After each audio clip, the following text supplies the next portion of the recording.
My family owns a property in Vermont that we use in the wintertime for skiing and snowboarding. It's at the top of a hill surrounded by woods. The nearest neighbors are up the road, but separated enough where you can't see their houses from our property. There's a big shed outside that we keep a lot of our snowboarding gear, along with general lawn care stuff like shovels, rakes, and everything like that. We keep the shed locked whenever we aren't up there. Once we unlock it though, we keep it unlocked for the entirety of our visits, as we don't really worry too much about people coming and stealing anything while we're there. The actual house is pretty nicely sized. It's technically 3 floors, with the 3rd floor being a loft master bedroom, which is reserved for my parents, and my siblings and I aren't allowed to use it.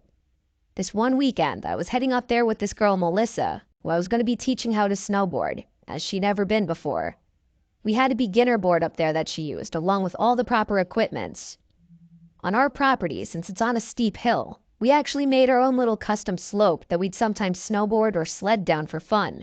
So before taking her to the actual mountain, I suggested I teach her the basics on the hill. We put on all of our gear, and right up at the top of the hill, I slowly started descending, showing her the basic movements. When she made her first attempts, she right away fell, as expected, but she was persistent and kept trying and getting back up. Each time we made it to the bottom of the hill, she'd get a little better, and then we'd walk back up and do it again. At some point, we both heard a male voice call out from the woods, presumably at us. It said, "Hello." We start looking around, confused as hell. All we saw were a bunch of trees and a white sheet of snow covering the floor of the woods. You'd think it would be easier to spot someone or something when it's just a sheet of white surrounding you. But nope, we didn't see anyone in the woods. I yelled out, "Is someone there?" Nothing now. Just the dead silence of a secluded place in the winter. Melissa and I were slightly disturbed, so we walked back up to the house and went inside. I didn't think it could be the neighbors because I didn't see the driveway to the one we passed shoveled, and the neighbors further up the hill would have no reason to come down like that. I told her it must have been some random person going for a hike in the woods. That was the least scary possibility. Next thing we did was go out to my favorite nearby diner. Then we went shopping for basic groceries to get us through the next few days. Since it was a bit late now, we were going to spend the rest of the night just chilling at the house. We ate dinner and then chilled by the fire pit out back. At some point, we both heard the distinct sound of shoes stepping in snow not far away. I turned off the music for a second, but with the sound of the crackling fire, it still wasn't dead silence. By this point, whatever we heard stopped. I asked for her phone so I could use both my and her phone's flashlights to point into the woods. Again, like earlier, I called out, "Is someone there?" which scared Melissa. She asked to go inside, so we did. We didn't go back outside that night. The next morning, I woke up to Melissa getting out of bed. I was still tired, so I went back to sleep. And when I woke up again, she was still not in the bed anymore. I looked at the time and it was already like 9 a.m., so I got up and opened the curtain to the window. I looked out at the shed outside. The door was open, and I saw the breath of someone being blown from behind the door to the shed. I wondered what Melissa was doing out there.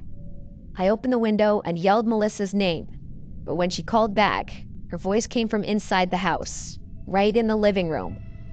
I got goosebumps. I kept watching the escaping breath of whoever was in our shed blow out the door.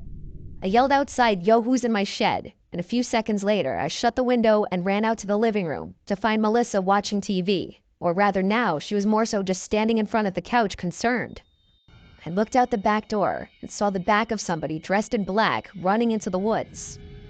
I looked for my boots, but by the time I put them on, it was too late to chase him. I went to check the shed to see if anything was stolen, but it seemed everything was there. I relocked the shed just to be safe. I saw the footprints of that person lead from the woods to the shed, then back to the woods again. I wasn't about to follow the footprints though.